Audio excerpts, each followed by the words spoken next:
find the integers that are 4 units to the left of 0 and 2 units to the right of -3. So number line போட்டுட்டு number line போட்டுட்டு double headed arrow mark போட்டுட்டு நமக்கு இங்க என்ன பண்ணணும், first 0 mark பண்ணிடலாம். நமக்கு இங்க 0 கொடுத்துருக்காங்க.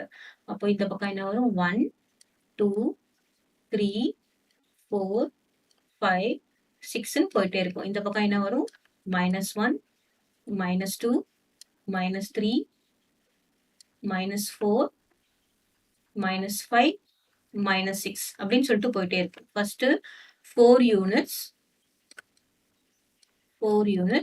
to the left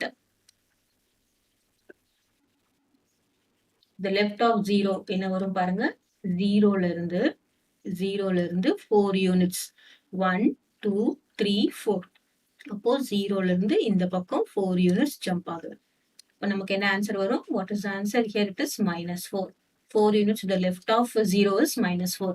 அதுக்கப்புறம் என்ன கேட்டிருக்காங்க, 2 units to the right of -3. So -3 நாம இங்க நோட் பண்றோம். இங்க இருந்து 1 2 units ரைட் மூவ் ஆகுது. Okay, so what is this, this is right move ஆகுது. அதுவே நான் ரெட்ல போட்டிருக்கேன்ல, இது எப்படி மூவ் ஆகுது அப்படின்னு பார்த்தோம்னா லெஃப்ட்டுக்கு மூவ் ஆகுது. இப்போ ஆன்சர் என்ன அப்படின்னு பார்த்தோம்னா 4 units to the left of 0 is -4. 2 units